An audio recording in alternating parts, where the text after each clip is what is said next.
4th Maccabees, chapter 14, verse 11, through chapter 17, verse 6.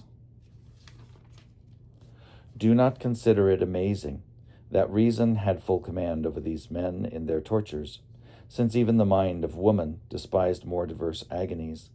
For the mother of the 7 young men bore up under the rackings of each one of her children. Observe how complex is a mother's love for her children, which draws everything toward a sympathy felt in her inmost parts. Even unreasoning animals, as well as humans, have a sympathy and parental love for their offspring. For example, among birds, the ones that are tame protect their young by building on the housetops, and the others by building at the tops of mountains and the depths of chasms, in holes of trees and on treetops, hatch the nestlings and ward off the intruder. If they are not able to keep the intruder away, they do what they can to help their young by flying in circles around them in the anguish of love, warning them with their own calls. And why is it necessary to demonstrate sympathy for children by the example of unreasoning animals, since even bees at the time for making honeycombs defend themselves against intruders, and, as though with an iron dart, sting those who approach their hive and defend it even to the death? But sympathy for her children did not sway the mother of the young men. She was of the same mind as Abraham. O reason of the children, tyrant over the passions, O piety more desirable to the mother than her children. 2 courses were open to this mother, that of piety and that of preserving her 7 sons for a time, as the tyrant had promised. She loved piety more, the piety that preserves them for eternal life according to God's promise.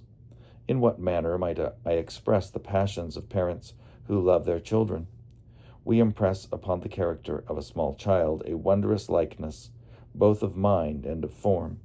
Especially is this true of mothers, who, because of their birth pangs, have a deeper sympathy toward their offspring than do the fathers.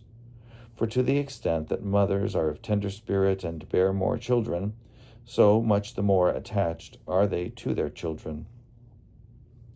The mother of the 7 boys, more than any other mother, loved her children. In 7 pregnancies, she had implanted in herself tender love toward them, and because of the many pains she suffered with each of them, she had sympathy for them. Yet, because of the fear of God, she disdained the temporary safety of her children. Not only so, but also because of the nobility of her sons and their ready obedience to the law, she felt a greater tenderness toward them. For they were just and self-controlled, and courageous and magnanimous, and loved their brothers and their mother, so that they obeyed her even to death in keeping the ordinances. Nevertheless, though so many factors influenced the mother to suffer with them out of love for her children, in the case of none of them were the various tortures strong enough to pervert her reason. But each child separately and all of them together, the mother urged on to death for piety's sake. O sacred nature, parental affection, tender love toward offspring, nursing, and indomitable maternal passions. This mother, who saw them tortured and burned one by one for piety's sake, did not change her attitude. She watched the flesh of her children being consumed by fire, their toes and fingers scattered on the ground, and the flesh of the head to the chin exposed like masks. O mother, tried now by more bitter pains than even the birth pangs you suffered for them, O woman who alone gave birth to such perfect piety, neither when the firstborn breathed his last, it did not turn you aside, nor when the second, in torments, looked at you piteously, nor when the third expired, nor did you weep when you looked at the eyes of each one in his tortures, gazing boldly at the same agonies, and saw in their nostrils the signs of the approach of death. When you saw the flesh of children burned upon the flesh of other children, severed hands upon hands, scalped heads upon heads, and corpses fallen on other corpses, and when you saw the place filled with many spectators because of the children's torments, you did not shed tears. Neither the melodies of sirens nor the songs of swans attract the attention of their hearers, as did the voices of the children in torture calling to their mother. How great and how many torments the mother then suffered, as her sons were tortured on the wheel and with the hot irons. But piteous reason, giving her heart a man's courage in the very midst of her passions, strengthened her to disregard for the time her parental love. Although she witnessed the destruction of 7 children and the ingenious and various rackings, this noble mother disregarded all these because of faith in God. For as in the council chamber of her own soul she saw mighty advocates, nature, family, parental love, and the instruments of torture awaiting her children, this mother held 2 ballots, one bearing death and the other deliverance for her children. She did not approve the deliverance that would preserve the 7 sons for a short time, but as the daughter of God-fearing Abraham, she remembered his fortitude. O Mother of the nation, vindicator of the law, and defender of piety, who carried away the prize of the contest in your heart, O more noble than males in steadfastness, and more courageous than men in endurance, just as Noah's ark carrying the world in the universal flood, stoutly endured the waves, so you, O guardian of the law, overwhelmed from every side by the flood of your passions and the violent winds, the torture of your sons, endured nobly and withstood the wintry storms raging on piety's account.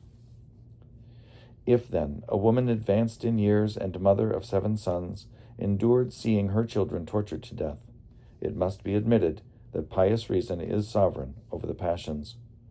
Thus I have demonstrated not only that men have ruled over the passions, but also that a woman has despised the fiercest tortures. The lions surrounding Daniel were not so savage, nor was the raging fiery furnace of Mishael so intensely hot, as was her innate parental love consuming her, as she saw the 7 sons tortured in such varied ways. But the mother quenched so many and such great passions by pious reason. Consider this also: if this woman, though a mother, had been faint-hearted, she would have mourned over them and perhaps spoken as follows: Oh, how wretched am I, and thrice wretched over and over! After bearing 7 children, I am now the mother of none. Oh, 7 childbirths all in vain, 7 profitless pregnancies, fruitless nurturings, and wretched nursings. In vain, my sons, I endured many birth pangs for you, and the more grievous anxieties of your upbringing. Alas, for my children, some unmarried, others married and without offspring. I shall not see your children or have the happiness of being called grandmother. Alas, I, who had so many and beautiful children, am a widow, and alone with many sorrows. And when I die, I shall have none of my sons to bury me. Yet that holy and God-fearing mother did not wail with such a lament for any of them, nor did she dissuade any of them from dying, nor did she grieve as they were dying. On the contrary, as though having a mind like adamant, and giving rebirth for immortality to the whole number of her sons, she implored them and urged them on to death for the sake of piety. O Mother, soldier of God, in the cause of piety, elder and woman, by steadfastness you have conquered even a tyrant, and in word and deed you have proved more powerful than a man. For when you and your sons were arrested together, you stood and watched Eleazar being tortured, and said to your sons in the Hebrew language, My sons, noble in the contest to which you are called to bear witness for the nation, fight zealously for our ancestral law. For it would be shameful if, while an aged man endures such agonies for the sake of piety, you young men were to be terrified by tortures. Remember that it is through God that you have had a share in the world and have enjoyed life, and therefore you ought to endure every suffering for the sake of God.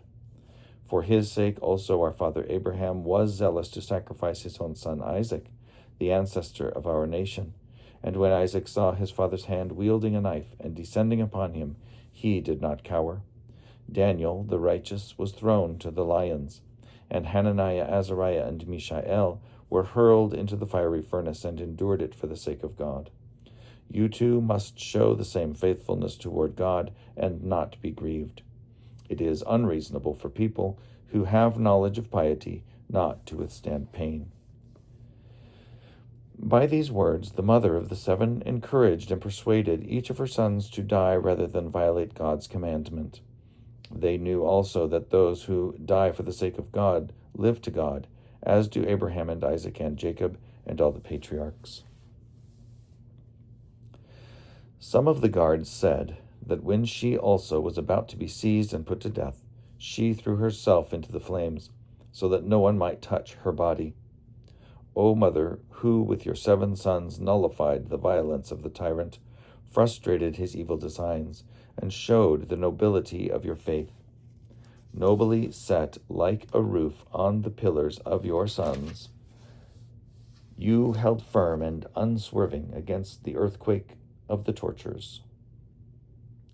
Take courage, therefore, O holy-minded mother, maintaining firm and enduring hope in God.